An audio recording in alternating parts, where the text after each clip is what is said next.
gentlemen, this is Vince Miller. Thank you so much for joining me for this devotional.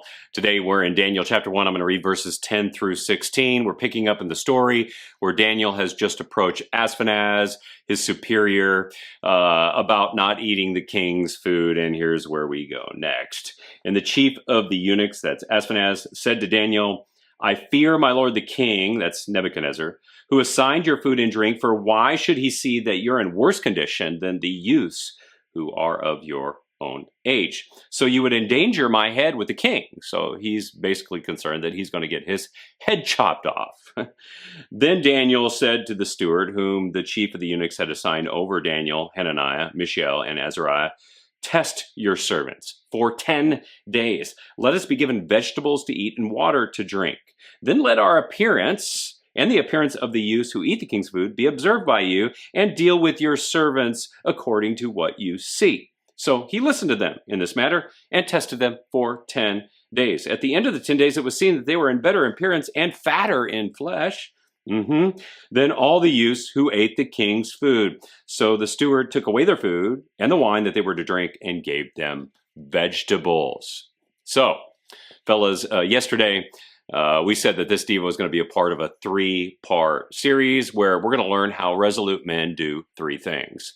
Number 1, how a resolute man makes choices. Number 2, how he approaches challenges. And number 3, how he affects others. Today is part 2 of that journey, how a resolute man approaches challenges. So here we are. Daniel has just made a resolute choice to take a stand for his biblical convictions, but now he's required to act. And how he approaches the challenge before him will shape the outcome of his conviction.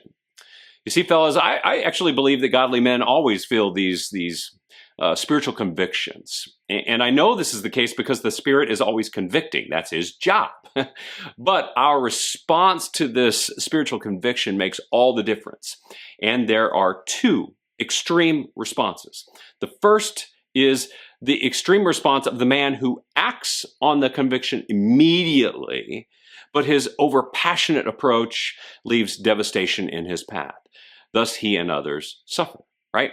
The second extreme is the man who hesitates to act on the conviction, and his passivity leaves destruction in his path. Thus, he and others suffer, and these are the extremes. And let's be honest, you and I have done both. You and I have been on both ends of these extremes. We have done this at home and at work and at school and even at church. And they result in situations that don't play out very well for anybody involved, including us and them. And in the end, our attempt at becoming resolute men is foiled because of how we acted through the process.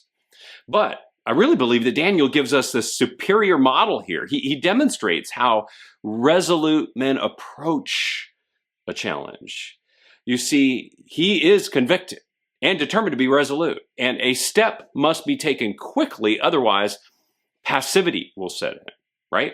At the same time, his actions must not be overly passionate, or he will endanger himself and others. So here's what Daniel does here. Number 1, he is respectful. He is respectful. He speaks to his superior directly about his conviction because he knows his conviction could be interpreted as disrespectful. To reject any provision of the king was to actually reject the king himself. And so Daniel, while passionate about this, has to be respectful. And I think a lot of resolute men forget this. We believe that our passion gives us the right to be disrespectful, and it doesn't. I believe it's possible to take a hard stand for our views without hating on people. For example, I can be passionately pro-life, which I am, strongly disagree with those on the other side, and be respectful as I speak to them. Number 2, he is tactful. He speaks up about his conviction tactfully because he cannot be passive in this moment. Therefore, he has to verbalize his beliefs. So he makes them known, not just to his 3 buds, but to the person who has the power to make the needed change. And he diplomatically presents his thoughts. He takes a stand, but speaks in a way to Ashpenaz so that he will listen.